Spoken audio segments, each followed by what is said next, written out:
I know, but it was my responsibility. It was so full of life. If I expected anyone to do a thing like that, it wouldn't be Dr. Watson. It would be...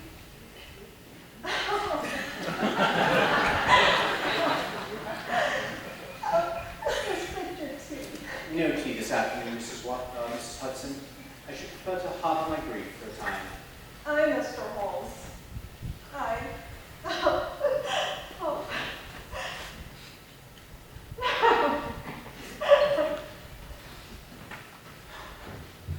Lord, but these rooms are emptier than ever they were. Do you really mean that? Watson, that was the signal to let you know the coast was clear. I would think one's murderer would be a little solicitous of his victim. I didn't finish the job, did I? Felt like you could have. I had to keep you quiet. You couldn't have you shouting, "What's all this then?" as your corpse fell from the bridge. Did you think we were being observed? Of course, otherwise the whole thing would have been rather off point.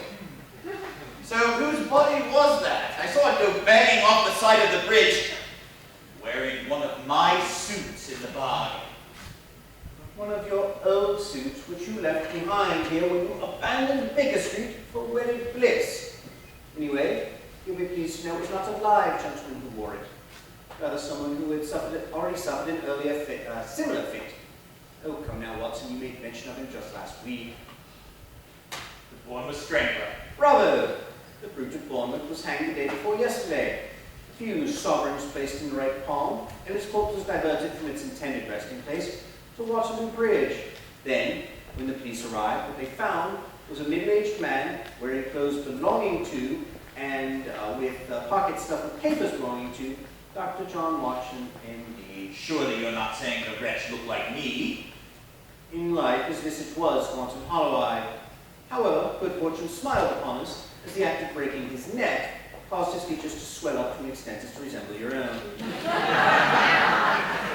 Why didn't you tell me all this to begin with?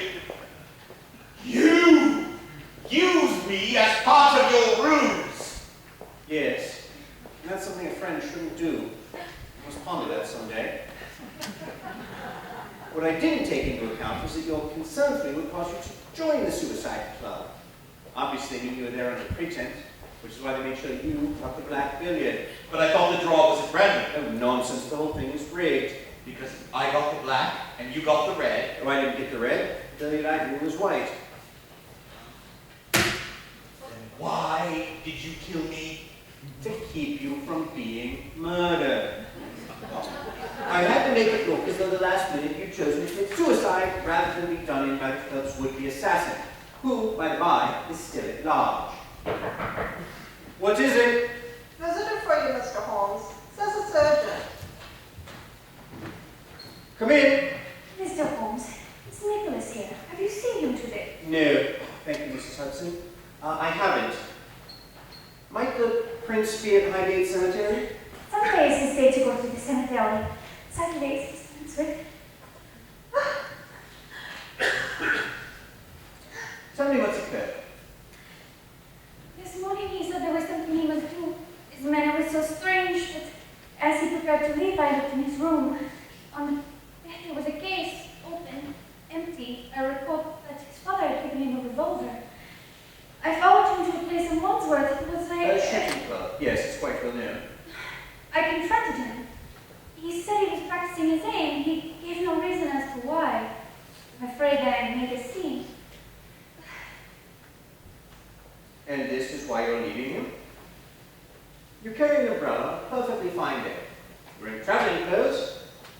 Your gloves show the markings of the leather handles of your carpet bags, all indications you have with you the entirety of your belongings. Also, you've been crying. You plan to take the boat train to Paris, I presume? If I leave now, Nicholas can return to the safety of Russia. You know as well as I the prince will follow you on. Only if he knows where I've gone. Please, Mr. Holmes, you must promise me you will not tell him. I feel I'm always making promises to you, madam. Very well. Keep him safe until he returns to Russia. That fellow's a prince. Most Russians are. Now, while I'm gone, go through the old newspapers in the lumber room. Look for obituaries of prominent men whose just solicited as accidental. Come nightfall, slip out the back stairs. Be outside the suicide club no later than 10. Meeting adjourned, 2 persons will exit the premises. First will be the victim of the evening, the second, the executioner. Follow the second. Why not follow the first? If you follow the first, you'll find yourself between the executioner and his victim. Not a good place to be.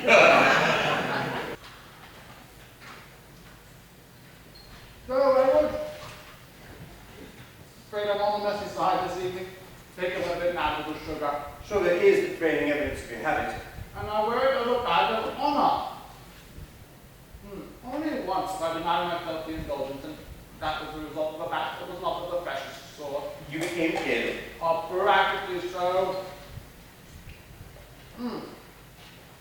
Were it not for this good man's ministrations, I'm certain I wouldn't be here now. What's this? I was telling Mr. Edwards about the time he saved me from a certain death. Oh, yes. The adventure of the rabbit's tart. Mr. Henry gave me a dram or something, maybe better in a week. I would congratulate you on your recovery, if not for the fact that you're at the suicide club. I've said this up at the time, but who wants to die from a cream tart? Very odd. The silver tray is empty. Should we assume last night's gentleman has not been dispatched? Last night's gentleman took leave of this world by other means. He committed suicide. You mean he killed himself? How old-fashioned that. I don't know whether to applaud him or move that we issue a reprimand.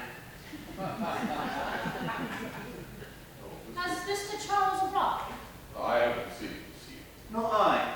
Williams, was he at the oyster bar? Not that I saw. Well, this is awkward. Perhaps we should wait. He is already a quarter of an hour past his time. I say we get on with it. Agreed. If agreed, we shall commence.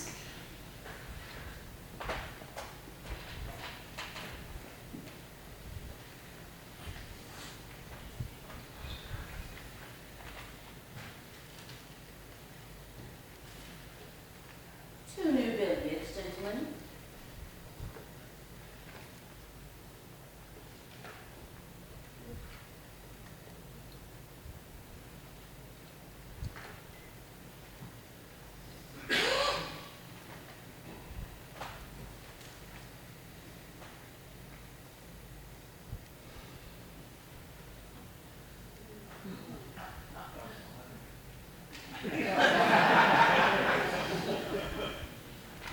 One of you would be so kind as to get the door for me.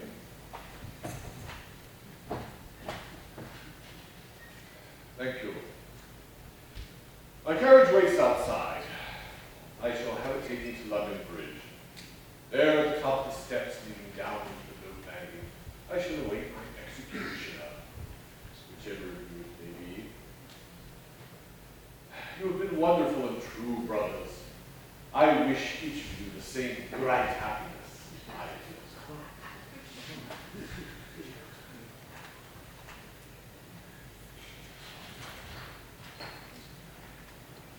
Mr. Williams. Yes. Sorry. Rather a shock, that. Old Henry going off at last. One begins to think he'll never have.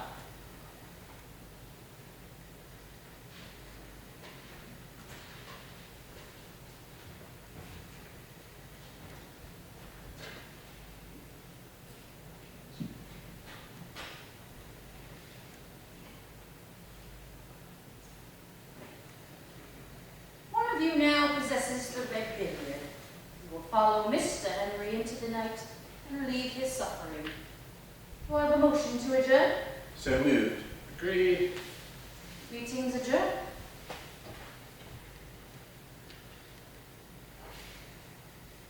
You have not yet looked to see which billiard you received. No. Nor have you. I wonder if either of us is up to the task. It's not a matter of feeling up to it. It's a duty. Mr. Henry would expect no less. Of course not. And it would be a tragedy if his executioner were to reach the crucial moment and then flinch. What are you suggesting? Mr. Williams, to make you an offer. I will trade you the billiard I hold in my palm for the one you hold in yours. That would be against club rules.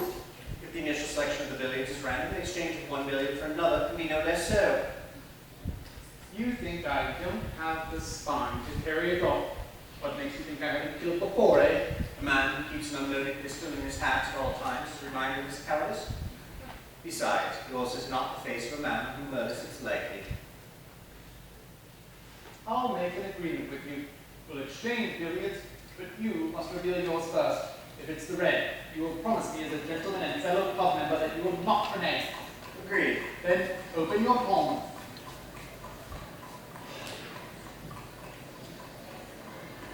Why? You and I both. It's not possible. What happened to the red? Sherlock Holmes? Inspector Micklewhite, Scotland Yard. I wish to question you about the corpse found dangling off the Waterloo Bridge last night. A corpse you identified as one Dr. John H. Watson. Presumed suicide. A more persuasive identification has superseded yours. I beg your pardon. A Mrs. Hudson came to the morgue with a military uniform she thought might befit the doctor's final farewell. And once she recovered from her shock, said most adamantly that the dead man was not he. Inspector, this is neither the time nor the place. And this place is? The Suicide Club. Come again. This gentleman here will vouchsafe I'm telling the truth. Can you corroborate, sir, Mr. Holmes' claim about this suicide club? There's a club here. Inspector, one of the club's rules is that members may speak of the club in the presence of non-members, but under the circumstances, those restraints do not apply. I'm sorry, Inspector, but I haven't a clue what this gentleman is talking about. Now, if you'll excuse me. Williams, sir, to the matter at hand. Inspector, Dr. Watson is alive and well and has been safely ensconced in my rooms on Baker Street since last night and should be here even now. I've been to your rooms in Baker Street, and I found no Dr. Watson. I did find evening clothes with the initials J.H.W. stitched in the lining, and in the trouser pocket, a piece of paper with this address written on it. And, strewn about the room, a dozen or so newspaper clippings, suggesting the makings of a ransom note. This is nonsense. As we speak, a man's life hangs in the balance. A man's life already hanged in the balance. And according to the morgue, he hanged twice. Inspector, you want to know where Watson is? Was my hope. Then come along. To where? London Bridge, the boat landing.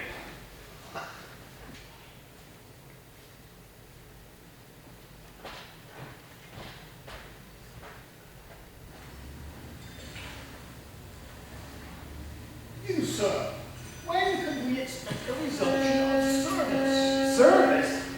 Don't be obtuse, you stupid man. It's a ferry. Sir, if you don't mind, please, tell us what occurred. I was hurrying down to the landing when I noticed a man in a wheelchair atop of the stairs right there, just sitting as still as could be. Then a second man comes out of the shadows and pushes the first. Too hard, obviously, as the two of them went crashing down the steps, through the railing, into the water, just as the paddle boat came by. What's that on his hat? Dust? Powdered sugar. The gentleman was a devotee of the cream tart. And what's that? A shoe. Tell us, sir, what did the men do when they went into the water? Did they cry out, call for help? No, You're certain? neither of them made a sound. Excuse me, but I should be the one to ask the questions here. Oh, this gentleman's already asked all the good ones. It's all right, Inspector. I've already heard everything I need to know. You have, huh? And just what have you learned? That both gentlemen were dead before this man saw them go into the water. How does he know that? Because he himself is suspect in what well may be a case of murder and or kidnapping, and now he's going to accompany me to the yard to assist in our inquiries. Good heavens, where did that come from? Here now, is that pistol loaded? I invite you to find out, Inspector. 2 members of the Suicide Club have died already tonight. If I may move unhindered, I may yet save a third. Does this mean that the ferry will be further delayed?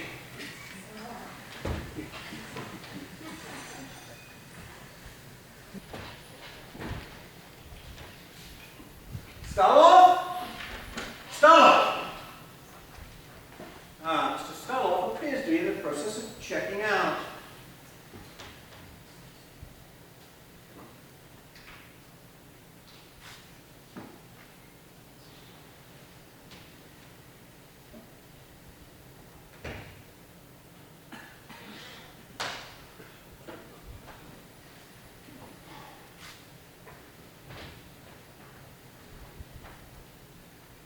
Follow Sherlock Holmes, and look what ye shall find.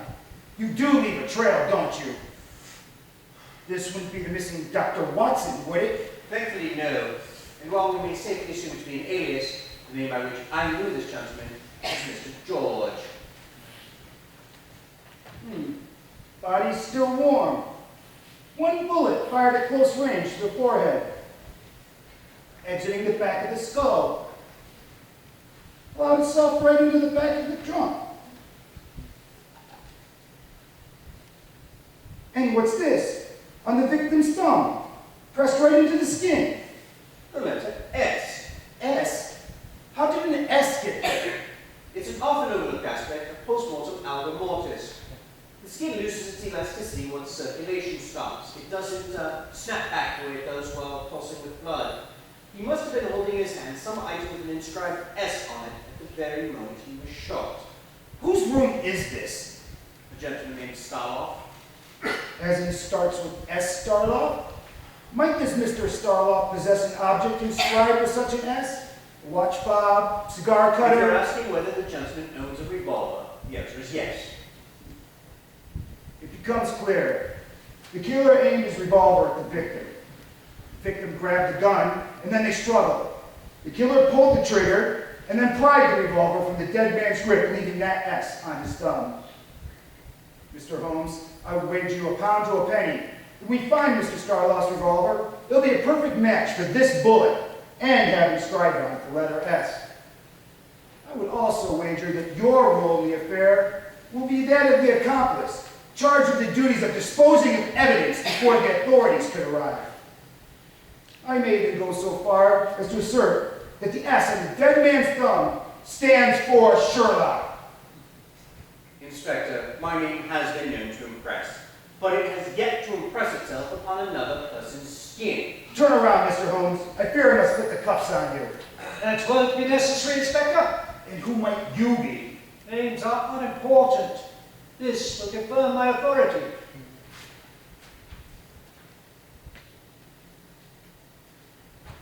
Am I interrupting an exhibition that deducted brilliance? Not on my part. Inspector, please continue. Dazzle us. I fear there's no reason to deploy the cuffs. Let's go start my investigation. May I assume that letter's greater than an impressively persuasive signature? You may. And given the Prime Minister's fondness for an early bedtime, you may also assume it was not the fault of these. But brother, I have brought you a present. What's it? I'm afraid the doctor was arrested earlier this evening. On what charge? Peeping Tom. You were supposed to be at the suicide club. I was at the suicide club. Not possible. You told me to be there at 10 o'clock and to follow the second person out the door, correct? Well, the first person out the door was that old bloke in the wheelchair. And the second person out. The club secretary. Watson, I'm a fool. You did exactly as I instructed. But because I was too busy playing cat and mouse with our friend Gentleman Cream Tart, the second person out the door was the secretary. The trail got all the way to Shoreditch. The Shoreditch Hippodrome, to be exact. He was atop the dustbin, peering into one of the dressing rooms, when a constable came upon the scene. The woman had gone in through the stage door, so I went up to take a look. I assured the police my interests were not prurient, but I was not believed. Dr. Watson is carrying these at the time of his arrest. Obituaries, a few dozen of them, going back 6 months, all accidental deaths, bizarre in the extreme. Yes, it was I who told him to cut them out. When you're starting a scrapbook, I have 2 others who made it profile. A pair of bodies retrieved from the Thames this evening. Corpses took quite a beating from a paddle boat, so it may be some time before we're able to identify them. Unless you'd like to take a stab at it. The elder is Sir Francis Rees. and the younger the Honourable Gerald Edgerton. He doesn't even have to leave the room. You'd have to go at 3. I'm afraid this gentleman was known to me only under an alias. Allow me then.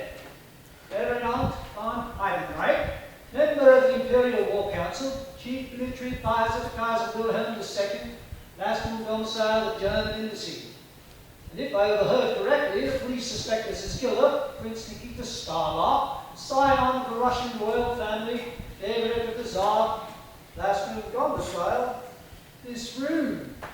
You see the difficult situation His Majesty's government finds itself? I'm afraid I do. I'm afraid I don't.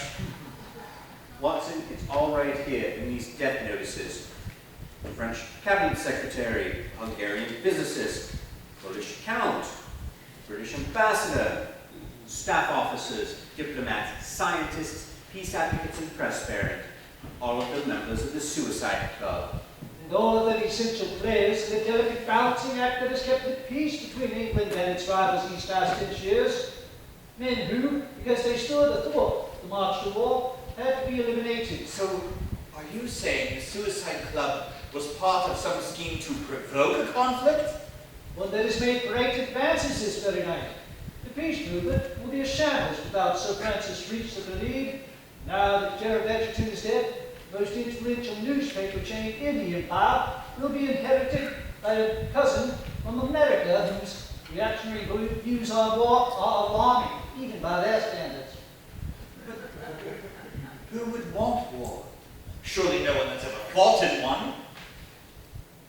And who gain politically, financially, territorially, any and all entities who seek to profit from armed war. But if the point was to remove these men, why not just murder them? Murder has a way of attracting attention, but if prominent men fall under trains and down staircases, no one connects the evidence. A.C. Cross doesn't fit the profile you described. No, Cross was assigned to infiltrate the Suicide Club to discover who was behind it all. But before he could report back, he suffered his accidental asphyxiation. When you came to me with that anagram, I was relieved to know you were on the case. But since then, so many of the club's members have died, and it appears your presence has actually accelerated its rate of fatality. See now, that's not quite fair. Fair Please. or no, 2 of you have stumbled onto a diabolical game of dominoes designed to put the whole of Europe at war.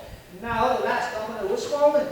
The assassination of an intimate of the German Kaiser by a member of the Russian royal family. When your Prince Nikita is arrested, the Russians will clamor for immunity, the Germans will cry for his head, and no matter which side we favor, it will mean war. And all those nations bound to each other by mutual security treaties will discover the agreements they fought would assure a permanent peace are instead a suicide pact. Will His Majesty's government grant me 24 hours to find Prince Nikita and prove he did not murder Baron von Heidenreich?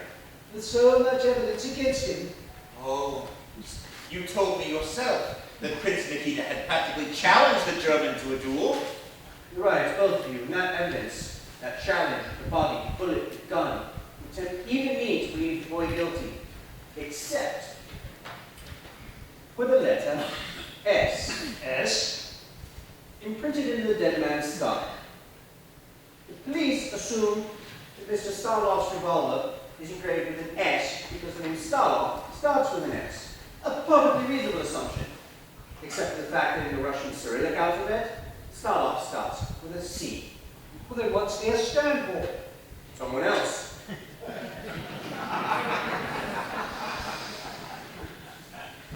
This morning, the Home Office received a cable from the Museum Bureau seeking assistance in tracking down a professional assassin thought to be on British soil. His special skills include the stiletto, the garrote, all forms of firearms, and poison. Particularly poison derived from the digitalis purpurea, which results in death resembling heart failure. Admiral Messevy's wife, Lord Edgerton, and Prince Nikita's fiancé all died of heart failure. Leaving their loved ones easy prey to the blandishments of the suicide club. What is the assassin's name? Not known, but his various aliases are Avarazzo, Irmago, and De Magier. The magician. His Majesty's government will give you 12 hours. What will you do in the meantime? Prepare. Holmes, I blame myself. Here you were with bodies, murders, and there I was lurking about the sordid shipment room with... What's that? Prescription, which is not a prescription. Watson, come. Magic tonight, Shorty Dipperdown presents the most amazing and great Berlin Hall, practitioner of all things mysterious.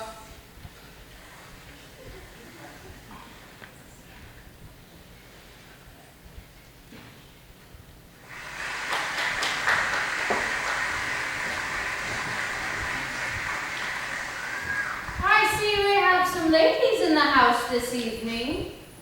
And what lady doesn't appreciate flowers from a devoted love? Ah, roses. For me. Thank you. Oh, a thorn. Oh, love is like roses, ladies and gentlemen. The petals may die, but the thorns remain.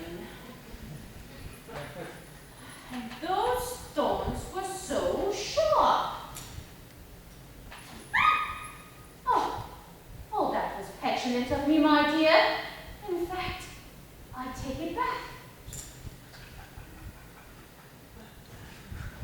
Let that be a lesson to you, ladies and gentlemen. Gather ye rosebuds while ye may.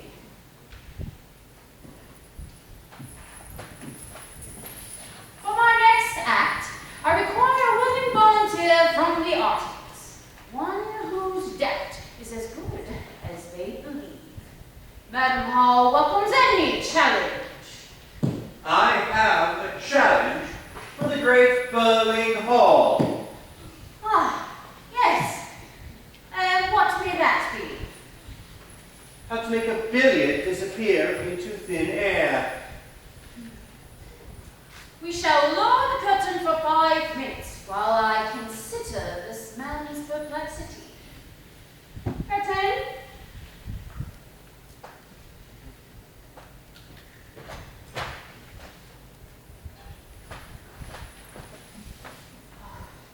It's all right. No go. You twigged on to me that night I tried to curl up your collar that night, didn't you? Madam Hall, in the guise as club secretary, pretended to seduce me in an attempt to pick my pocket. She wanted to get her hands on this, see if there was anything incriminating on it. There was. It led us to you. I assume you followed me to the chemist shop that night. I never followed anyone anywhere. I was instructed to pick your pocket. None of it was ever my idea. How did it start? I was playing Sheffield. Got a letter asking me if I would abandon the joys of the circuit for a sit-down engagement in London. A private house in Soho, fully furnished for a year. Who was this generous benefactor? I never knew his name, never laid eyes on him. I would arrive at the club with a set of instructions laid out for me. Such as? Who was to receive the black billiard? Mr. This, Mr. That. That's where your special skills as an illusionist came into play. Earlier tonight, Mr. Williams and I discovered we each received a white billiard when one of us should have received the red. A magician never reveals her secrets. Not even to Scotland Yard.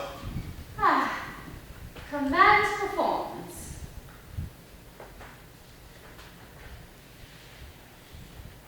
A top hat and 3 billiards.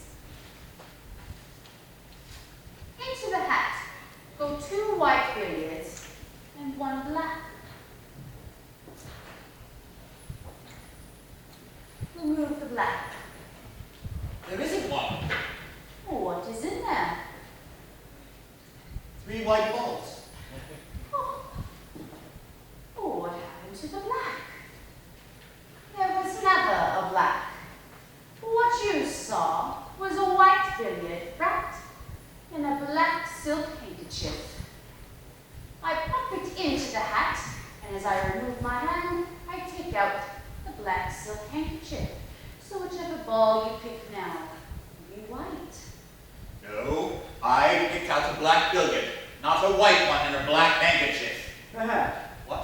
You always pass the hat yourself. Very good, Mr. Holmes. With just the tip of the hat, the white billiards fall into the false bottom, and the black billiards come out the other side. So whichever billiard you pick now will be Black. But what about that red billiard business and the killer of the night? same thing, but with a red handkerchief. Only this time, no tip of the hat. Each man takes a billiard, each man leaves, each man looks in their hand to find a white billiard, And thinks one of the others received the red. even though none of them ever did. No one received the red billiard? There was no killer of the night? Obvious now, isn't it? The club could not rely upon the members to carry out actual murders. A weak-willed soul like Sir Gerald Everton, a cripple like Sir Francis Rees. But if none of those men at the table were the killer, who is it? The man who left us that clue meant for it to lead us to the Shoreditch Hippodrome and the Great Burling Hall. A professional assassin known as the Magician. Here, look, you've got the wrong girl. Then you would be well advised to assist us in our inquiries.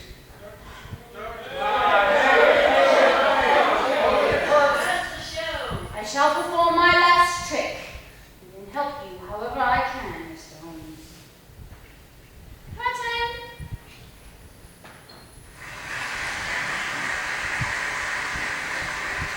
For my final act this evening, Madame Burling Hall will finally pay the ultimate price for her many crimes. Bring on the assistant's revenge!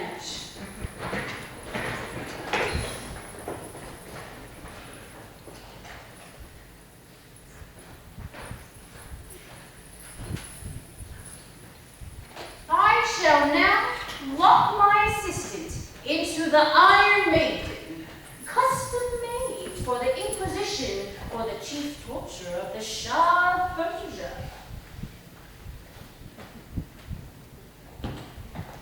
I shall now lock the locks. Sir, you please.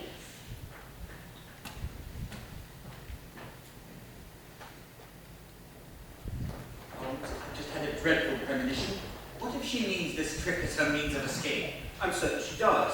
That's why I have Mr. O'Malley's ladies stationed in the trap room below the stage, at the exit, and outside the theatre. I now lower the curtains on my soon-to-be late assistant.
Good Lord, bring down that curtain, bring it down!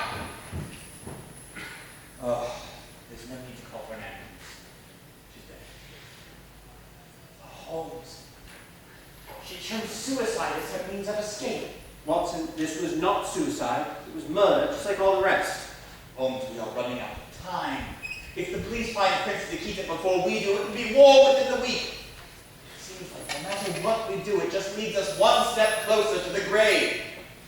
That's it. What? Watson, come. The game is still afoot.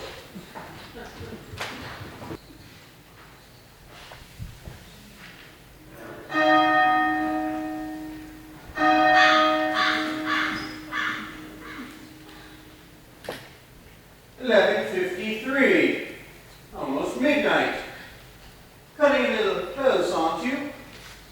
Prince Nikita, Monsieur always visits his fiancee's grave every Sunday without fail. You wouldn't flee the country without one more trip here. Have you brought everything you need? Your father's revolver, perhaps?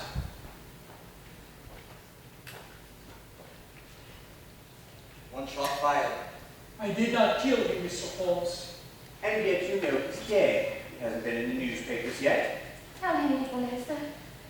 I was preparing to leave for the club when a note was slipping under my door. It said Madame de Bégassier had been kidnapped, and if I did wish to see her alive again, I would go down to the embankment below the hotel at 9 o'clock. I grabbed my father's revolver and I went there. I let a full hour pass, but no one came. I returned to the hotel. I found that trunk. I opened it, and there was Mr. George. And having found a corpse in your steamer trunk, you did what innocent men always do. You ran. You still have the note. I destroyed it. The note said to do so. Very convenient. And you, Madame de la Garcia, was your reunion with the prince planned, or?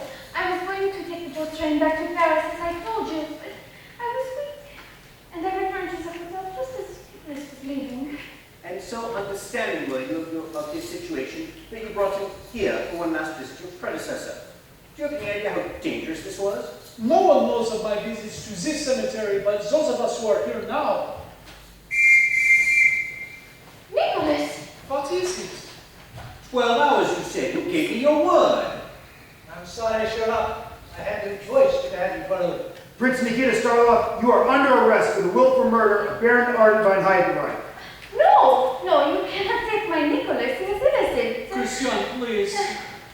Put the handcuffs on him. Watson, stay with the prince. Of course. All right, off we go. Christian, I love you. I love you. He trusted you, and you led his enemies back to him. It was not my intention. What will happen to him now? Will he go on trial? Will he be executed? My love is doomed. What is that?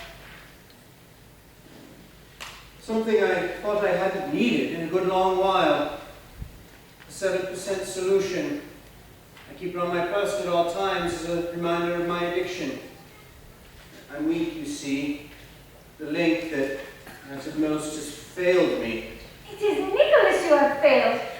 Why did I let him out of my sight after that argument at the shooting club? The shooting club. What? You said Nicholas fired one shot at the shooting club. Watson said Nicky's revolver had been fired once. How did that same bullet kill Mr. George? But do not the police have other evidence?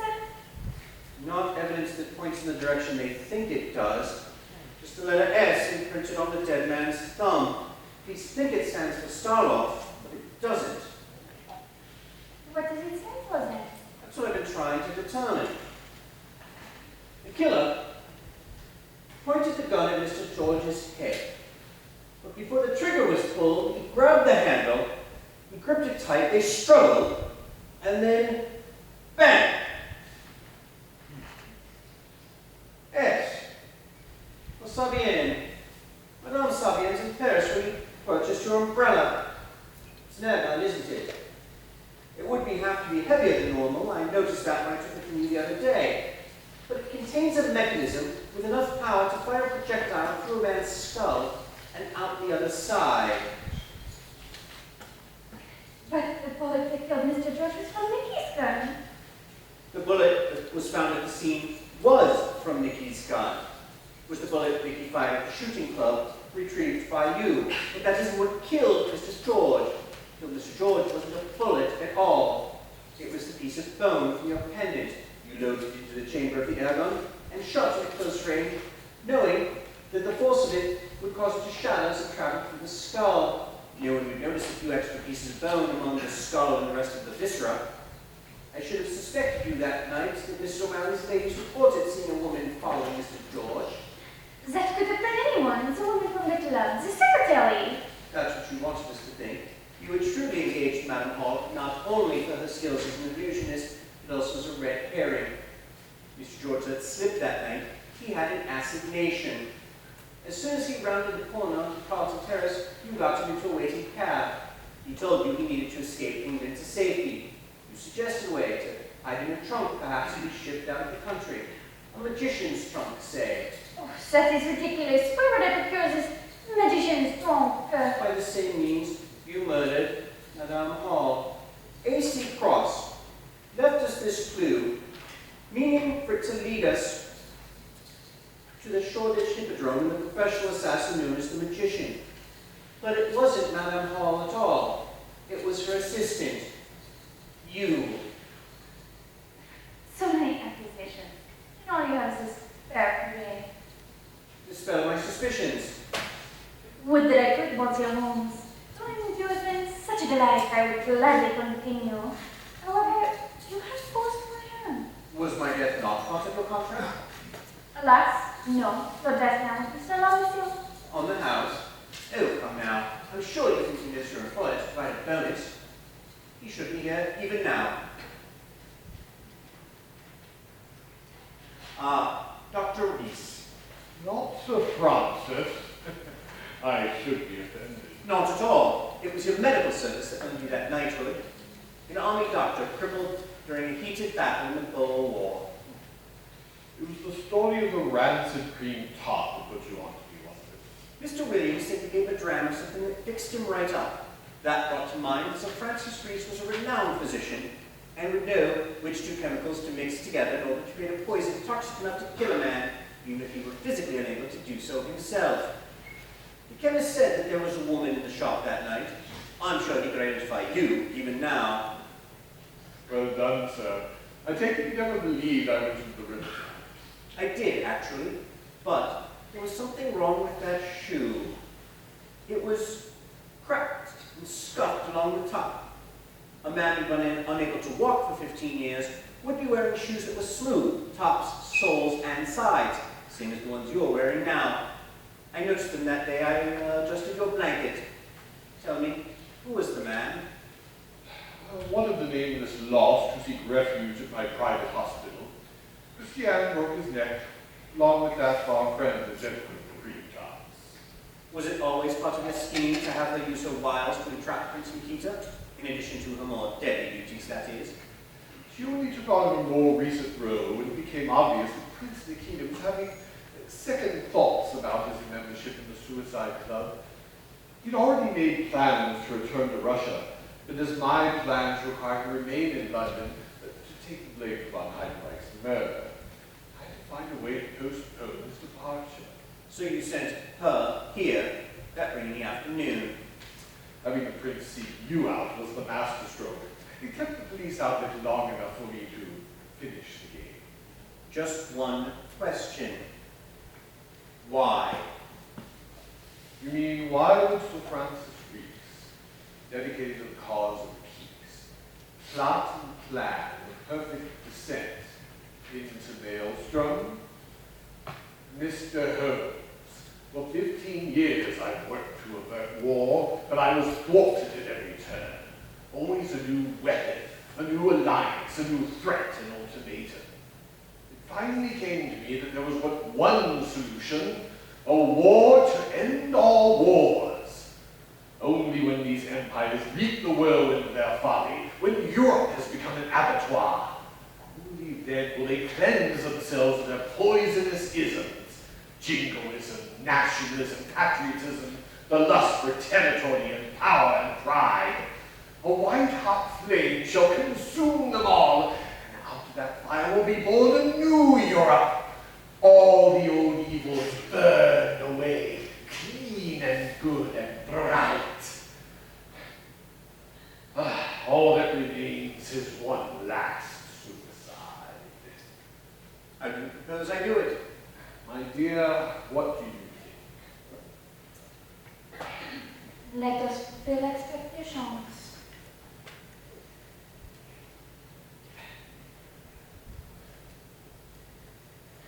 The 7% solution. Rather. Everybody knows Sherlock Holmes has been melancholic of late, despairing, desperate, despondent, morose, and at the end unable to solve the case. My dear me.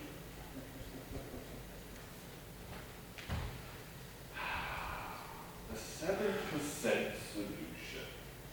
If increased to 15, 25, 30%, should do the trick.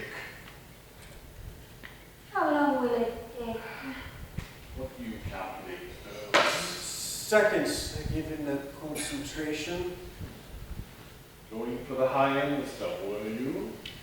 Pure. I always thought Dr. Watson exaggerated your character as well as your intellect.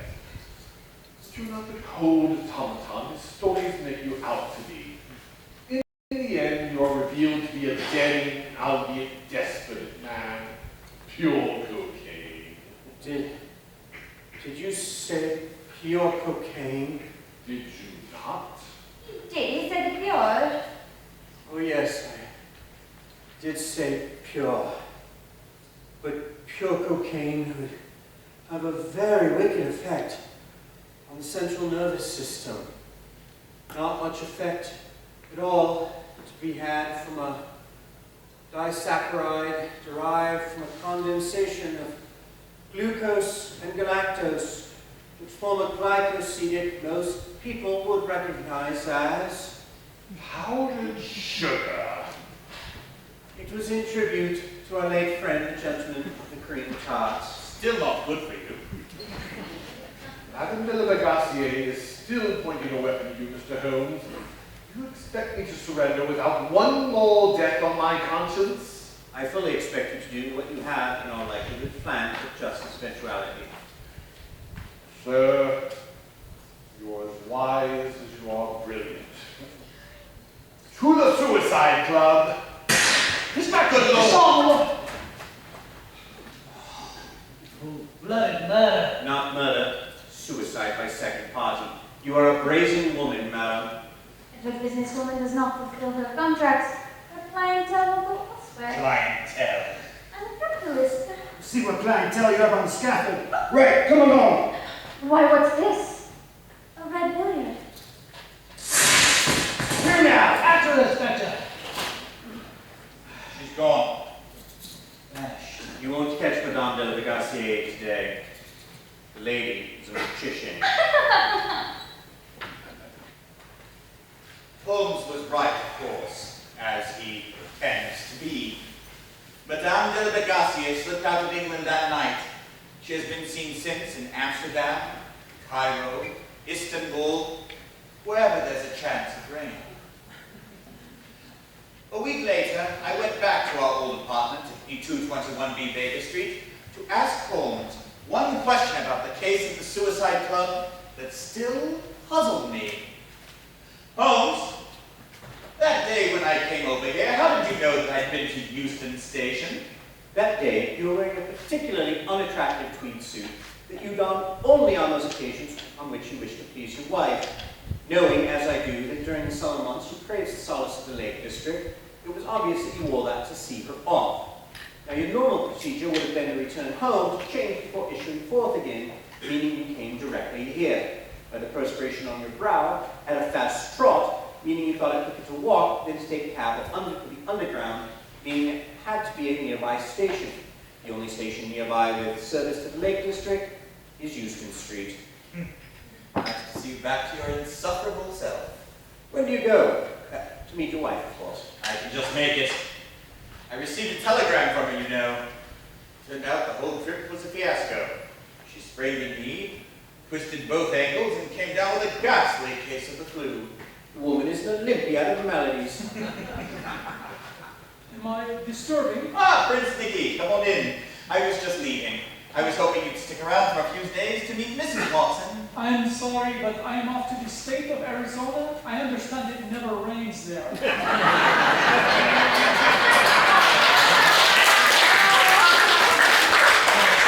Mr. Peter, I wish you a semblance of happiness. And I you. Farewell, gentlemen.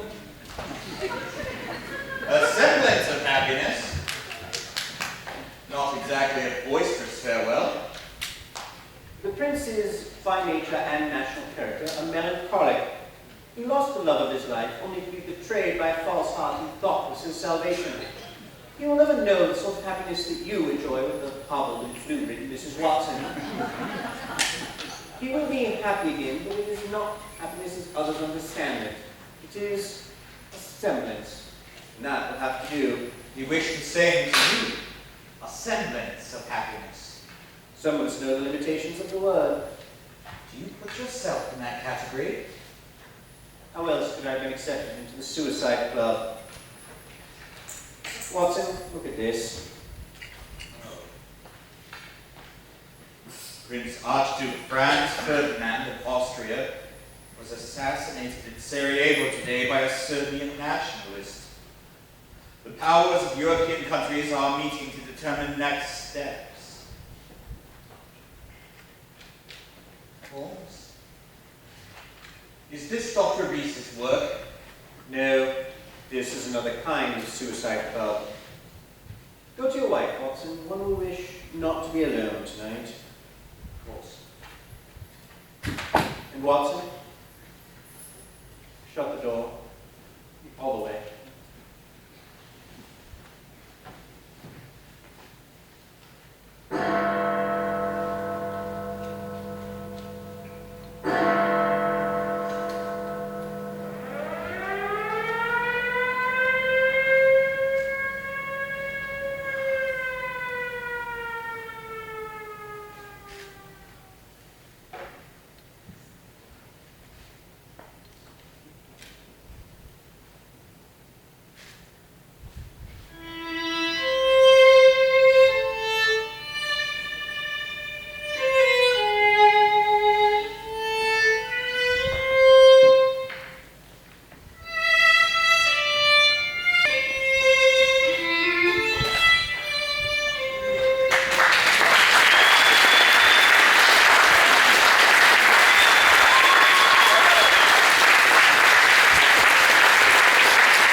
Thank you so much for coming tonight. Take a moment as you leave to say hello to this wonderful cast. Thank you. Drive careful. God bless.